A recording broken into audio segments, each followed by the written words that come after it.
রমজানের শেষ দশকের 5টি বেজর রাতের যে কোনো রাতে কিন্তু কদর হয়ে যেতে পারে।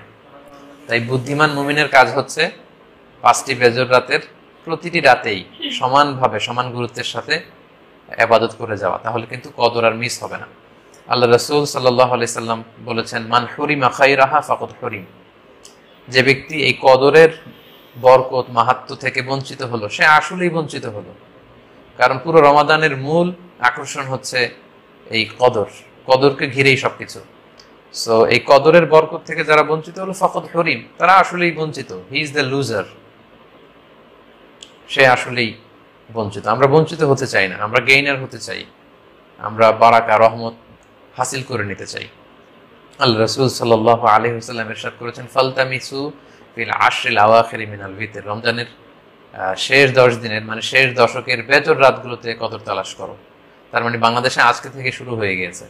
তার মানে 21-এর রাত, 23-এর রাত, 25-এর রাত, 27-এর রাত এবং 29-এর রাত, এই 5টি বেজর রাত, অড নাইটস গুলো, 5টি রাতের যে কোনো একটি রাতেই কিন্তু কদর হয়ে যেতে পারে।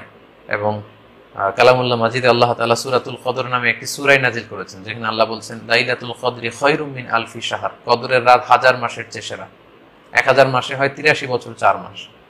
তার মানে আজ রাতে যদি আমরা ইবাদতের মধ্য দিয়ে এই রাত্রি কাটাতে পারি, তাহলে 83 বছর 4 মাস ইবাদত করলে যে পরিমাণে সওয়াব পাওয়া যাবে, আল্লাহ তাআলা ঠিক ওই পরিমাণে সওয়াব দিবেন, এটা আল্লাহ বলেননি। আল্লাহ বলেছেন খায়রুম মিন আলফি শাহর, তার চেয়েও বেশি পরিমাণ সওয়াব, ব্লেসিংস, মাহাত্ম্য আমরা অর্জন করতে পারবো। এবং সালামুন ইয়া হাত্তা মাতলাইল ফজর, ফজর পর্যন্ত, রাত থেকে মাগরিবের আজান থেকে শুরু করে ফজর পর্যন্ত পুরো সময়টাই কিন্তু কদরের বরকতময় রাত।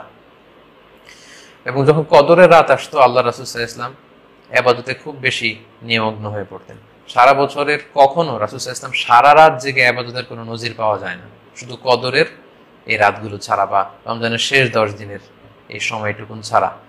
হাদিস শরীফে এসেছে, ইযা জা আল আশরা আহিয়াল লাইলা ওয়া আইকাযা আহলা ওয়া জাদ্দা ওয়া শাদ্দাল মিসার। রমজানের শেষ দশক যখন আসতো, আল্লাহ রাসূল সাল্লাল্লাহু আলাইহি ওয়াসাল্লাম সারা রাত জেগে ইবাদত করতেন, সারা রাত দাঁড়িয়ে দাঁড়িয়ে তিনি ইবাদত করতেন। ওনার ফ্যামিলি মেম্বার্সের মধ্যে থেকে কেউ ঘুমিয়ে থাকলে তাদেরকে উঠিয়ে দিতেন এবং তিনি কোমরে গামছা বেঁধে ইবাদতে লেগে পড়তেন। এখানে রূপ করতে কোমরে গামছা বেঁধে বোঝানো হচ্ছে মানে ইবাদত করার জন্য তিনি এতই উদ্গ্রীব হয়ে পড়তেন, কখনো বছরের কোনো সময় এতটা উদ্গ্রীবতা রাসূল সাল্লাল্লাহু আলাইহি ওয়াসাল্লামের মধ্যে দেখা যেত না। এবং আল্লাহর হাবিব সাল্লাল্লাহু আলাইহি ওয়াসাল্লাম ইরশাদ করেছেন, মান কামা লাইলাতাল কদরি ঈমানান ওয়া ইহতিসাবা গুফিরা লাহু মা তাকাদ্দামা মিন যামবি। যে ব্যক্তি এই কদরের রাতে কিয়ামুল লাইল করবে, আল্লাহ তাআলা তার পূর্বের সব গুনাহ মাফ করে দিবে। তাই কদরের রাতে আপনারা বেশি বেশি কিয়াম করুন, দীর্ঘ সময় দাঁড়িয়ে নফল নামাজ পড়ুন, লম্বা সময় দাঁড়িয়ে থাকুন, লম্বা রুকু করুন, লম্বা সিজদা করুন। কারণ বান্দা যখন সিজদায় লুটিয়ে পড়ে, তখন সে আল্লাহর সবচাইতে কাছে চলে যায়। আল্লাহর হাবিব সাল্লাল্লাহু আলাইহি ওয়াসাল্লাম বলেছেন, আকরাবু মা ইয়াকুনুল আবদু মির রাব্বিহি ওয়া হুয়া সাজিদুন ফাআকসিরু ফীহি দুআ। বান্দা যখন সিজদায় লুটিয়ে পড়ে, তখন সে বান্দা আল্লাহ তাআলার সবচাইতে কাছাকাছি চলে যায়, খুব ক্লোজেস্ট হয়ে যায়। এজন্য সে সময় তোমরা বেশি বেশি দোয়া করো। তাই লম্বা কিয়াম করুন, কোরআন তেলাওয়াত করুন এবং সিজদায় পড়ে আল্লাহর কাছে দোয়া করুন।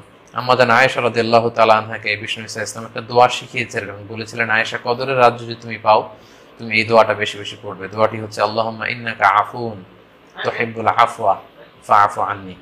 এর মানে হচ্ছে, হে আল্লাহ, আপনি ক্ষমাশীল, নিশ্চয়ই আপনি ক্ষমাশীল, আপনি ক্ষমা করাকে আল্লাহ খুব পছন্দ করেন, আল্লাহ এই বরকতের রাতে আপনি আমাকে ক্ষমা করে দেন। তাই এই দোয়াটি যেন আমরা খুব বেশি বেশি করি। আল্লাহ রাসূল সাল্লাল্লাহু আলাইহি ওয়াসাল্লাম রমাদানের এই শেষ দশকে ইতিকাফ করতেন। প্রতি বছর তিনি ইতিকাফ করেছেন রমজানের শেষ 10 দিন, এবং যে বছর তিনি ইন্তেকাল করবেন সে বছর তিনি 20 দিন ইতিকাফ করেছিলেন। এবং আল্লাহ রাসূল সাল্লাল্লাহু আলাইহি ওয়াসাল্লামের ইন্তেকালের পরে আম্মা জান যারা বেঁচে ছিলেন, ওনারাও মসজিদে নববীতে ওনারা কিন্তু ইতিকাফ করেছেন।